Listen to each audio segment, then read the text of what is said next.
या कहिए स्वाध्याय ऋषियों के साहित्य का, वो कहते हैं जाड्यम धियो हरते। धियो कहते हैं बुद्धि की जड़ता को दूर करता है।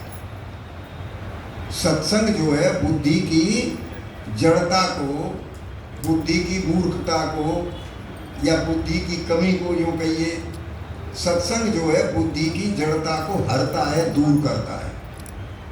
और दूसरा क्या काम करता है? सिंचत वाच सत्यम, वाणी में सत्य की स्थापना करता है। ऋषियों का जो साहित्य है और ऋषियों का जो सत्संग है और हमारे कुलदीप जी का सत्संग है, ये क्या काम कर रहा है? बुद्धि की जड़ता को दूर कर रहा है और वाणी के अंदर सत्य को स्थापित कर रहा है। वाणी में जब सत्य स्थापित हो जाता है, कोई महत्व व्यक्ति समझ लेता है सत्य का, तो आप यूँ समझिए उसके जीवन में बहुत परिवर्तन आ जाता है, केवल सत्य को समझने से, वाणी को सत्य समझने से और सत्य की प्रतिज्ञा करने से कि मैं सत्य बोलूँगा, उसके जीवन में बहुत परिवर्तन आता है। मैं एक उदाहरण आपके सामने दे रहा हूँ। पानीपत आर्य समाज की घटना है। पानीपत आर्य समाज का वार्षिक उत्सव था, तो कार्यकर्ता लोग जो थे इस बात का प्रयास कर रहे थे कि आज तक हमारे उत्सव में जो यज्ञ पर यजमान नहीं बना है, हम ऐसे व्यक्तियों को यजमान बनाएं, नए व्यक्तियों, क्योंकि नए व्यक्तियों को यजमान हम बनाएंगे तो हमारी विस्तार आर्य समाज का होगा, लोग आएंगे, विचारधारा सुनेंगे। तो कार्यकर्ता जो थे एक यजमान पर पहुंचे जिनका नाम था फूल सिंह पटवारी, और फूल सिंह पटवारी से प्रार्थना की कि पटवारी जी, आर्य समाज का वार्षिक उत्सव है, हम ये चाहते हैं कि आप हमारे यहाँ यज्ञ में यजमान बनने का काम करें। पटवारी जी ने कहा, भाई मुझे क्या करना है? कि आपको कुछ नहीं करना है, वहीं सामग्री मिलेगी, वहीं घृत मिलेगा, विद्वान पुरोहित होंगे, मंत्रों का उच्चारण होगा, आपको समय पर आना है और वेदी पर बैठ करके आहुतियाँ देना। पटवारी ने सोचा कि चलो कोई बात नहीं है, इसमें तो कोई खर्चे वाली बात तो है नहीं, घी वहीं मिलेगा, सामग्री वहीं मिलेगी, विद्वान पुरोहित भी वही है, चलो बैठ करके यज्ञ कर आएंगे, बहुत अच्छी बात है। तो पटवारी जी जो थे वो सुबह निश्चित समय पर अपनी पत्नी के सहित आ गए और यज्ञ पर बैठ गए। जब यज्ञ समाप्त हुआ तो पुरोहित बड़ा विद्वान था। पुरोहित ने कहा, पटवारी जी आज आप यजमान बने हैं, अब आपको दक्षिणा देनी। पटवारी जी ने कहा कि दक्षिणा देंगे। पटवारी ने समझा कि रुपया पैसा होता है तो उनमें कुछ कमी तो थी नहीं, पटवारी थे, खूब आमदनी थी, दे देंगे दक्षिणा के। नहीं पटवारी जी, दक्षिणा दो प्रकार की होती है। एक दक्षिणा है भौतिक, वो तो धन धान्य की दक्षिणा है, जिससे पुरोहित वर्ग का पारिवारिक काम चलता है। और एक दक्षिणा है अभौतिक, तो मैं आज आपसे अभौतिक दक्षिणा मांग रहा हूँ। भौतिक दक्षिणा तो देंगे ही आप मुझे, लेकिन अभौतिक दक्षिणा मांग रहा हूँ। पटवारी जी ने कहा कि अभौतिक दक्षिणा क्या है, आप बताइए। कि मैं ये चाहता हूँ कि आप व्रत लीजिए कि आपके अंदर कोई बुराई है तो छोड़ दीजिए। पटवारी ने कहा कि देखो पंडित जी, मुझ में तो बहुत बुराई है, रिश्वत मैं लेता हूँ, झूठ मैं बोलता हूँ, तमाम प्रकार के गुंद बंद मैं करता हूँ, लोगों की खतौनी के कागज वगैरह में पलटा उल्टी कर देता हूँ, तहसीलदार के यहाँ, डीएम के यहाँ। पटवारी के काम ऐसे ही होते हैं सब काश्तकारों से सब। अब मैं कौन सी बुराई छोड़ूं? विद्वान पुरोहित ने सोचा कि अगर मैं इससे यूँ कहूँगा कि रिश्वत लेना बंद कर दे तो छोड़ेगा नहीं, क्योंकि पैसे का मामला है, पैसे का मामला बड़ा मुश्किल होता है। तो विद्वान पुरोहित ने कहा कि पटवारी जी एक काम करो आप, कि सत्य बोलने का व्रत ले। पटवारी जी ने थोड़ी देर सोचा, बोले सत्य बोलने में तो कोई नुकसान नहीं है। इन्होंने कोई मुझसे ये तो कहा नहीं है कि तुम रिश्वत लेना बंद कर दो, धन का काम करना बंद कर दो, सत्य की बात कह रहे हैं। पटवारी जी ने सहमति दे दी कि मैं तैयार। उन्होंने कहा हाथ में जल लो। पटवारी जी ने जल लिया और जल लेकर के उन्होंने मंत्र बोला, ओम अग्ने व्रतपते व्रतम चरिष्यामि। कहा कि जल छोड़ दो। अब जल छोड़ दिया। जब जल छोड़ दिया तो पुरोहित ने फिर कहा कि देखो पटवारी जी, अब एक बात का ध्यान रखना, आपने अग्नि देवता को साक्षी मान करके और सत्य बोलने का व्रत लिया है, अब सत्य ही बोलना। पटवारी जी ने कहा कि बिल्कुल सत्य ही बोलेंगे। कार्यक्रम समाप्त हुआ, पटवारी जी घर गए, घर खाना पीना खाया और खाना खा के आराम करने को जरा लेट गए। अब लेट गए तब मन में संकल्प विकल्प आया, अरे पटवारी तू तो रोज झूठ बोलता है, रोज काश्तकारों से रिश्वत लेता है, हल्की जगह कल आना परसों आना, रोजाना उन्हें टालम टूट करता है, जब तक वो रुपए तुझे नहीं दे जाते तब तक उनका काम नहीं करता। अब ये बड़ा परेशान कि मैंने तो सत्य बोलने का व्रत लिया है, लेकिन देखो कभी कभी कोई संस्कार शुभ जागृत हो जाता है। पटवारी का भी संस्कार एक जागृत हुआ और उसने निश्चय किया कि अब सत्य ही बोलूंगा, अब जो कुछ होगा सो देखा जाए। दूसरे दिन से काश्तकार उसके पास आ रहे हैं अपने काम के लिए, और उस समय रिश्वत ज्योति नजराना कहलाता था, उर्दू का शब्द एक नजराना था, और वो कहते थे कि पटवारी जी ये आपका नजराना है और मेरा ये काम है। अब देखो पटवारी क्या कहता है, पटवारी कहता है भैया ये नजराना तो तुम रखो अपना, नजराना तो मुझे नहीं लेना है, अब मैं तुम्हारा काम करूँगा। बोले कि पटवारी जी कल तक तो आप नजराना लेते थे, क्या नजराना लेता था, पर भैया आज समाज के लोगों ने मुझे यज्ञ पर बिठाया और सत्य का व्रत दिला दिया है, अब ये बताओ मैं कैसे नजराना लूँ, मुझे सरकार वेतन दे रही है। देखो आप क्या विचार बन रहा है उसका, मुझे सरकार वेतन दे रही है, तुम्हारा ही काम करने का तो वेतन दे रही है मुझे। अब जब सरकार मुझे वेतन दे रही है और तुम्हारा काम करने का दे रही है, तो अब ये बताओ मैं तुमसे नजराना लेकर के क्या करूं। अब पटवारी ने नजराना लेना बंद कर दिया। अब आदमी आ रहा है उसके काम को भी नहीं टालता, अगर उसी दिन होना है तो उसी दिन काम को कर देता है, चक्कर नहीं कटवाता, अब उसे बिल्कुल परेशान नहीं करता। अगर तहसील में जाना है तो उसका काम करवा रहा है, तहसीलदार के यहाँ जा रहा है, डीएम के जा रहा है, उस काश्तकार का साथ दे रहा है। 3-4 महीने के अंदर गांव में प्रसिद्ध हो गया कि पटवारी तो महात्मा हो गया, आर्य समाज के लोगों ने महात्मा बना दिया इसे। तो अब आप देखिए उसके दिमाग में 3-4 महीने के बाद एक परिवर्तन और हुआ, पटवारी तू इस मकान में रह रहा है, ये मकान तो रिश्वत का है, ये तो तूने रिश्वत लेके बनाया था।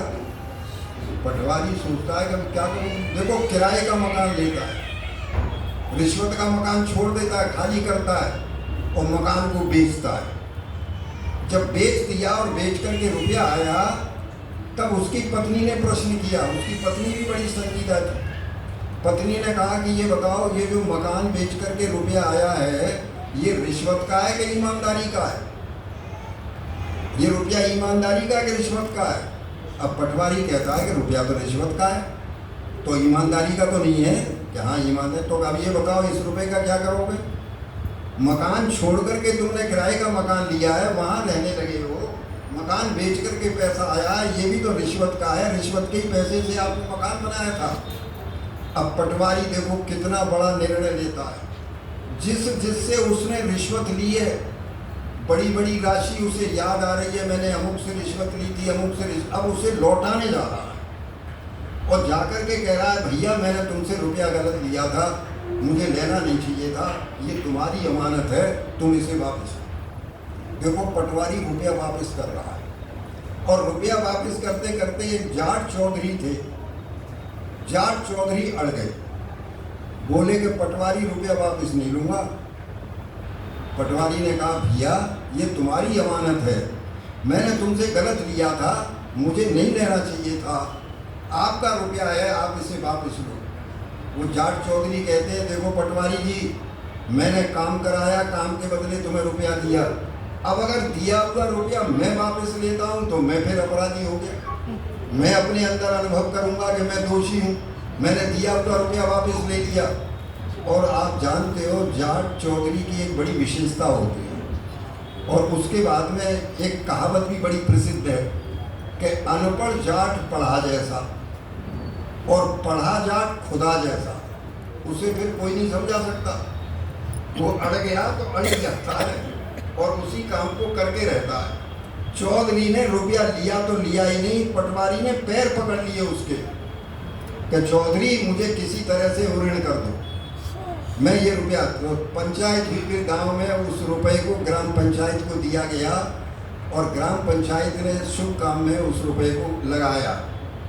इस फूल सिंह पटवारी ने अपनी नेक कमाई से देखो कितना परिवर्तन हुआ। इसने हरियाणा के अंदर 2 गुरुकुल स्थापित किए, एक लड़कों का गुरुकुल और एक लड़कियों का गुरुकुल, और ये दोनों गुरुकुल शायद लड़कों का गुरुकुल हैदराबाद में है और लड़कियों का गुरुकुल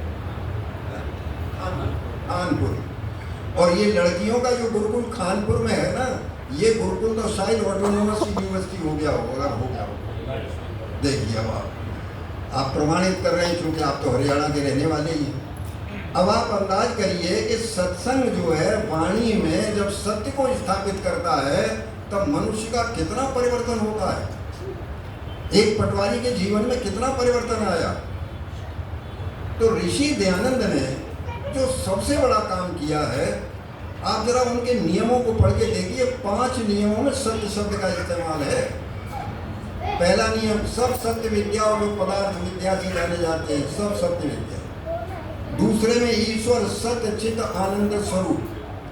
तीसरे में भी वेद सब सत्य विद्याओं का पुस्तक है, सत्य शब्द का प्रयोग है। चौथा नियम भी देखिए, सब मनुष्यों को धर्मानुसार अर्थात सत्य और असत्य का विचार। आप बताइए, आप जरा चिंतन तो करिए, ऋषि दयानंद के नियमों को तो देखिए, कितना सत्य का महत्व उन्होंने स्थापित किया है कि वाणी में अगर किसी के में सत्य आ गया, कर्म में सत्य आ गया, और इसी को ऋषि दयानंद ने धर्म कहा है। मनु स्मृति के अनुसार, मनु भगवान के अनुसार धर्म के 10 लक्षण हैं। अब जरा आप धर्म को समझो, देखो ऋषि दयानंद धर्म की क्या व्याख्या करते हैं। धर्म के 10 लक्षण हैं, धृति, क्षमा, दमो, अस्तेय, शोचम, इंद्रिय निग्रह, धी, विद्या, सत्यम, अक्रोधो, दशकम धर्म लक्षण। ये सत्य जो है धर्म का लक्षण है। अब ऋषि दयानंद जिस समय आना हुआ 1824 में, और उनका कार्यकाल रहा है 30 अक्टूबर 1830 तक। इतने समय तक उन्होंने इस पूरे देश का भ्रमण करके जो शास्त्रार्थ किए हैं, भाष्य किया है, वेद भाष्य किया है, पत्रों के उत्तर दिए, प्रवचन किए, राजाओं को पढ़ाया है। एक काम थोड़ी किया है उन्होंने। सुबह से लेकर के रात्रि के अंतिम पहर से लेकर के और रात्रि के अंतिम पहर तक उनका काम चलता रहा है। तो देखो धर्म के विषय में क्या कहते हैं कि धर्म का पहला लक्षण है सत्य। सत्य में अर्थात आपके काम में, आपकी वाणी में, आपके व्यवहार में सत्य है या नहीं। अगर सत्य है तो आप धर्मात्मा हैं, और अगर सत्य नहीं है तो धर्मात्मा नहीं है। अब ऋषि दयानंद के समय में धर्म में क्या पाखंड था देखो। आदमी सत्य के महत्व को तो नहीं मानता था, बस ये मानता था कि मैं मंदिर में हो आया हूँ, मैं गिरजाघर में हो आया हूँ, मैं मस्जिद में रोजाना नमाज पढ़ रहा हूँ, मैं अमुक जगह जा रहा हूँ, मैं माँ देवी देवता को मान रहा हूँ, बस इसे धर्म समझ रहा था। ऋषि दयानंद के समय में धर्म जो था पूरी तरह से पाखंड था, पूरी तरह से। धर्म को समझ ही नहीं रहा था कि धर्म क्या है। वो ये जानता था कि बस मैं मंदिर में जा रहा हूँ, धर्मात्मा हूँ, रोजाना जाता हूँ, सुबह बिना दर्शन किए घर नहीं आता, सुबह बिना दर्शन किए खाना नहीं खाता, मैं सुबह बिना दर्शन किए काम पर नहीं जाता, बस इसे धर्म समझ रहा था। व्यवहार में सत्य नहीं था उसके लिए। अब मैं आपको एक उदाहरण देता हूँ। पहले आप धर्म के एक सूत्र और समझ। वैसे से दर्शन के ऋषि ने धर्म का एक सूत्र दिया है कि धर्म के अंतर्गत कौन से कार्य समझे जाएंगे, कौन से कार्य नहीं समझे जाएंगे, क्योंकि तभी तो आम जनता को पता लगेगा कि धर्म के अंतर्गत कौन से कार्य हैं और कौन से कार्य ऐसे हैं जो धर्म के अंतर्गत नहीं है। तो वैसे दर्शन का सूत्र कहता है, यह तो अभ्युदय निश्रेय सिद्धि सधर्म। जिन कामों के करने से वर्तमान अभ्युदय, परिवार से लेकर के राष्ट्र तक की उन्नति हो, और मृत्यु के बाद परलोक भी आपका सुधरे, ऐसे जो कर्म है वो धर्म में शामिल है। कर्म आप दिन में 50 तरह के कर्म करते हैं, लेकिन क्या वो 50 तरह के कर्म धर्म में शामिल हैं? कि नहीं, सब कर्म धर्म में शामिल नहीं है। जिन कर्मों के करने से परिवार से लेकर के राष्ट्र तक की उन्नति हो, यह है अभ्युदय। और निःश्रेयस अर्थात मृत्यु के बाद जो लोक मिलने वाला है उसमें भी तुम्हारी उत्तम गति हो, ऐसे कर्म करने से जो व्यक्ति है वो धर्मात्मा है। तो गृहस्थियों ने ऋषियों से कहा कि आपने ये सूत्र संस्कृत के बना दिए, ये हमारी समझ में तो नहीं आ रहे, आप इसे और सरल करके समझाएं। तो ऋषियों ने देखो सरल किया हो। ऋषियों ने कहा कि अच्छा यूँ समझो अब आप धर्म को, वेद स्मृति सदाचार स्वस्य च प्रियात्मनः, कहा कि जो वेद में शिक्षाएं हैं उनके अनुकूल चलने लगो, समझ लो कि हम धर्म का काम कर रहे हैं। वेद की शिक्षाओं के अनुकूल, जो वेद ईश्वरी ज्ञान है, तो वेद की जो शिक्षाएं हैं, वेद के अंदर जो भी विद्या है उसके अनुसार अगर जीवन चला रहे हो तब भी तुम धर्मात्मा हो। कहा कि वेद तो संस्कृत में हमने महाराज पढ़े ही नहीं ना, हमारे घर में वेद है। तो क्या अच्छा फिर एक काम करो, स्मृतियों के अंदर जिन कार्यों का वर्णन है वो कार्य करो, कि हमें स्मृतियों का भी ज्ञान नहीं है। तो उन्होंने कहा कि अच्छा सदाचार, तुम्हारे पास में कोई धर्मात्मा व्यक्ति हो, सदाचारी व्यक्ति हो, उसके कर्मों को देख करके अपने कर्म संभाल लो, कि हमें ये भी पहचान नहीं है। तो कहा कि अच्छा एक सूत्र देते हैं आपको, स्वस्य च प्रियात्मना।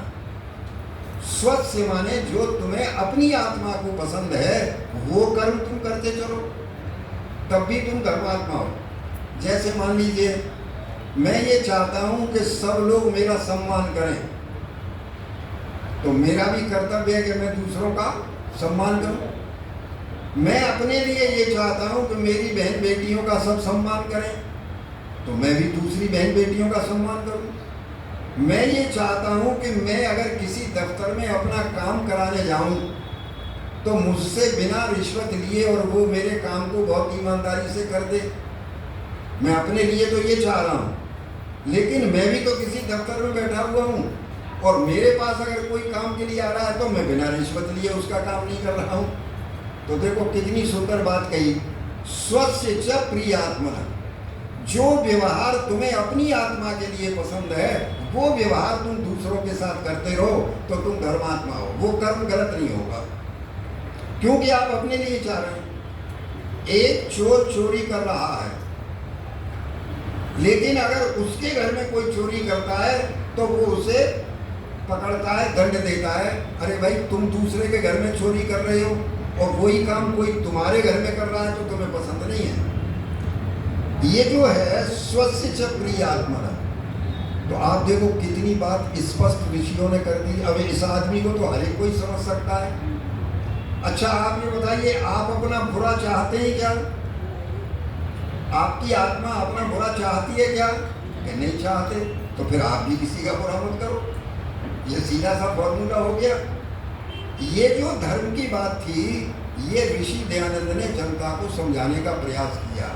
इससे पहले धर्म पाखंड था, केवल ये धर्म समझा जा रहा था, बस मंदिर में हुआ है, मस्जिद में हुआ है, गुरुद्वारे हुआ है, वहाँ हुआ है, वहाँ हुआ है। एक गोस्वामी तुलसीदास जी आए, वो भी संत थे। देखो उन्होंने धर्म की अधर्म की परिभाषा दी। मैं और सरल आपको बता रहा हूँ। गोस्वामी तुलसीदास जी कहते हैं, परहित धर्म सरिस नहीं भाई। 5 शब्द हैं। परहित, दूसरे की भलाई करने के समान धर्म नहीं। आपका कर्म अगर ऐसा है कि जिससे दूसरे की भलाई हो रही है तो समझ लो वो कर्म आपका सही है, वो धर्म के अंतर्गत है।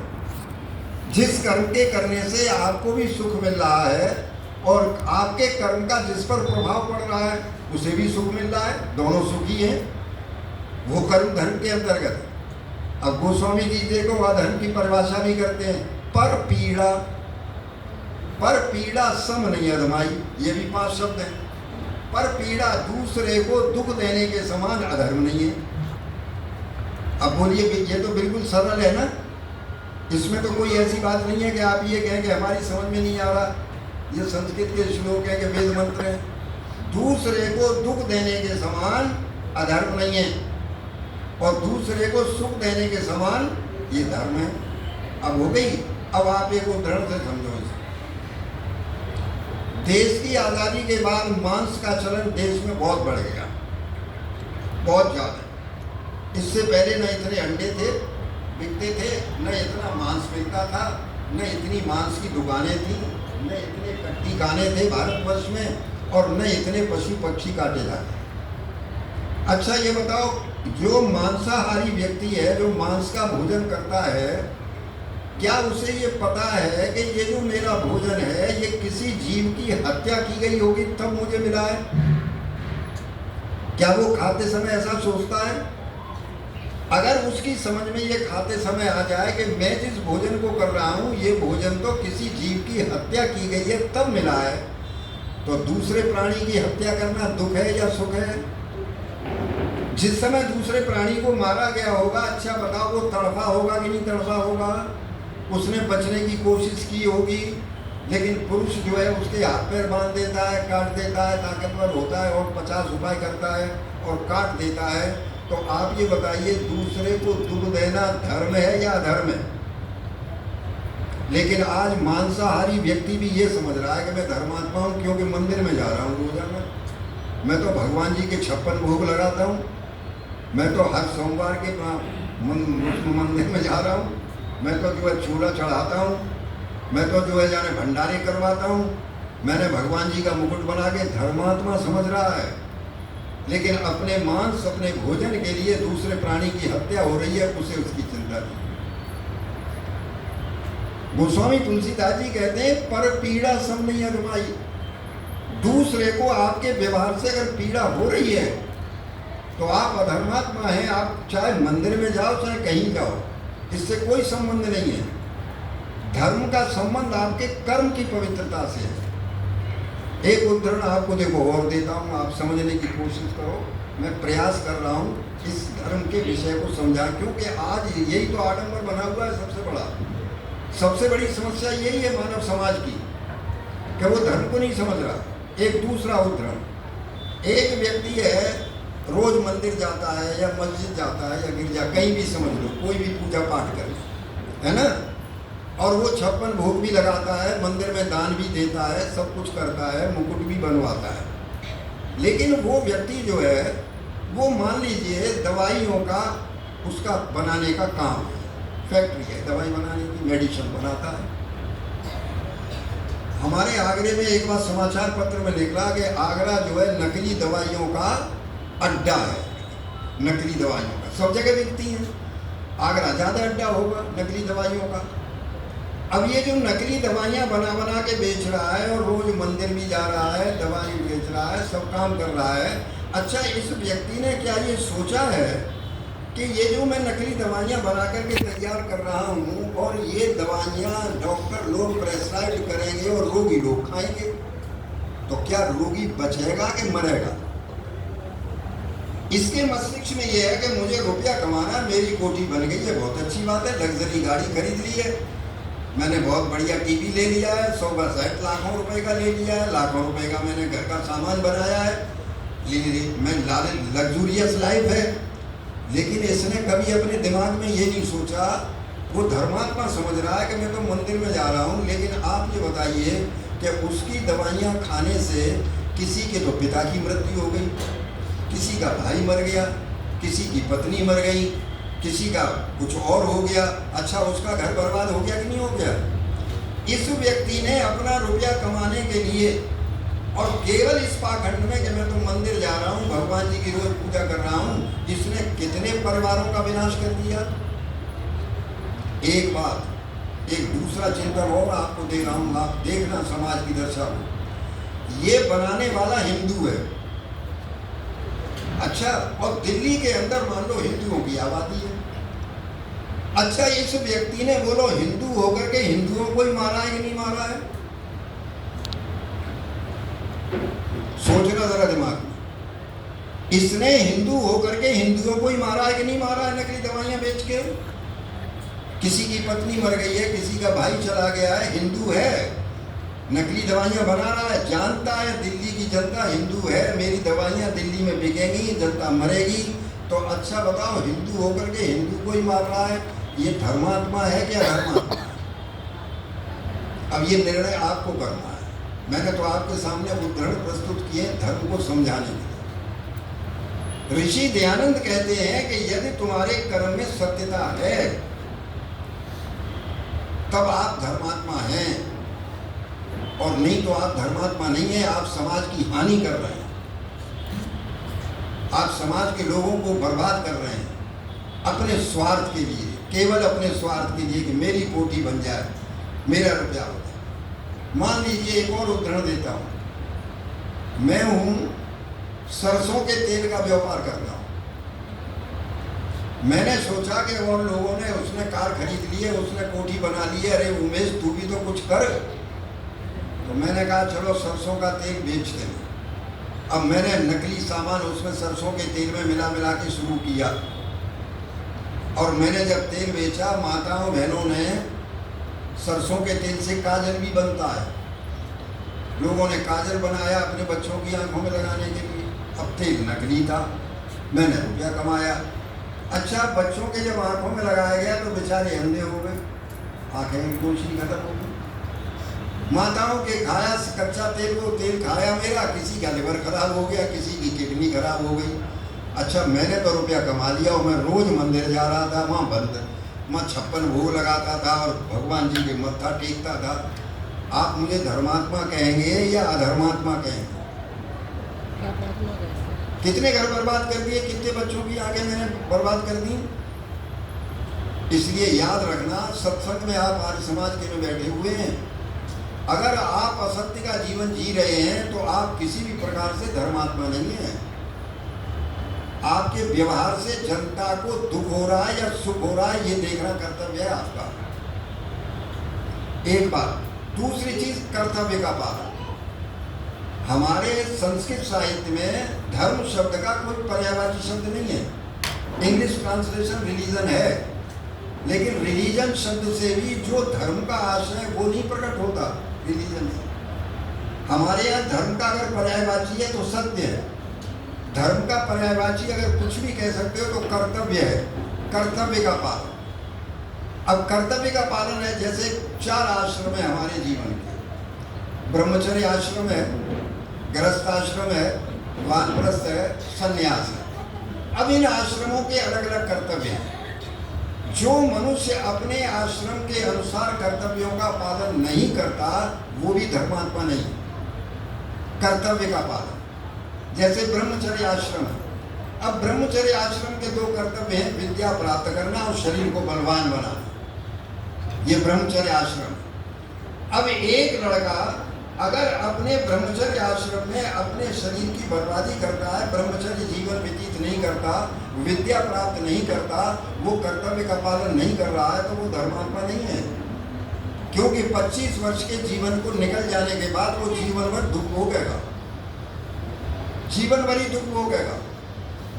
मनुष्य को हर जीवन में कभी न कभी काम करना पड़ता है, मेहनत करनी पड़ती है। अगर उसने विद्यार्थी जीवन में मेहनत नहीं की है तो उसे वृद्धावस्था में मेहनत करनी पड़ेगी। एक बार मैं रिक्शे में बैठा हुआ जा रहा था, तो वो रिक्शा चलाने वाला बहुत वृद्ध था बेचारा, तो उससे रिक्शा चल नहीं था। मैंने उससे कहा, बाबा तुम रिक्शा मत चलाया करो। बोले कि बेटा क्या करें, जब मेरे पढ़ने के दिन थे और मेरे पिताजी मुझे स्कूल भेजते थे तो मैं स्कूल में जाता नहीं था, खेलता रहता था, भाग जाता था। अब जीवन यापन को कुछ न कुछ तो करना ही है, पढ़ा लिखा हूँ नहीं, भाग जाता था विद्यालय से। अब वृद्धावस्था में रोटी तो चाहिए ही, तो क्या करूँ, काम है ये रिक्शा चलाने का काम कर रहा हूँ, थोड़ा बहुत मिल जाता है, रोटी खा लेता हूँ। अच्छा बताओ, जीवन में एक बार मेहनत करनी पड़ेगी कि नहीं करनी पड़ेगी? जो प्रारंभिक जीवन में मेहनत कर लेगा वो जीवन पूरा आनंद से भोगेगा कि नहीं भोगेगा? गृहस्थ आश्रम है, वानप्रस्थ आश्रम के बाद गृहस्थ आश्रम का कर्तव्य है कि जब आपका विवाह हो गया और आपने गृहस्थ आश्रम स्वीकार कर लिया, अब धनोपार्जन करना ये आपका कर्तव्य है। अगर धनोपार्जन करके आप अपनी पत्नी अपने बच्चों का पालन नहीं करते तब भी आप धर्मात्मा नहीं है। कि मैं तो वहाँ शिव जी का भक्त हो गया हूँ, कि हनुमान जी का भक्त हो गया हूँ, वहाँ मंदिर में बैठा है हर समय, उसे ये चिंता ही नहीं है कि मेरी पत्नी क्या है, मेरे बच्चे कैसे हैं, मेरे बच्चे पढ़ेंगे कैसे, मेरी पत्नी रोटी कैसे खाएगी। मैंने सर्वे किया एक बार ये जो घरों के अंदर नौकरानियां काम करती हैं आगरा में, सब जगह ही करती हैं। मैंने उन नौकरानियों से पूछा कि तुम्हें ये काम क्यों करना पड़ रहा है? बोले कि हमारा पति है वो शराब पीता है, जो कुछ कमा के लाता है शराब पी लेता है, घर में रोटी नहीं देता है, तो बच्चे दुखी रहते हैं। अब मैं माँ हूँ, मुझे बच्चा देख नहीं जाता, तो मैंने घरों में आकर के झाड़ू पोंछा ये काम कर करके रोटी कमाती हूँ, खिलाती हूँ, और उस शराबी को भी खिलाती हूँ। अच्छा, वो शराबी क्या धर्मात्मा है? गृहस्थ जीवन में आकर के अगर आपने धनोपार्जन नहीं किया, और धनोपार्जन भी कैसे? धर्म पूर्वक। धर्म शब्द लगा हुआ है अर्थ से पहले। धर्म, अर्थ, काम, मोक्ष, ये 4 पुरुषार्थ हैं। तो धर्म अर्थ से पहले धर्म है। तो धर्म, अर्थ, काम, मोक्ष अगर गृहस्थ जीवन में उसने ये नहीं किया, तो अब आप बताइए वो कैसे ये कहेगा कि मैं इस गृहस्थ जीवन सफल कर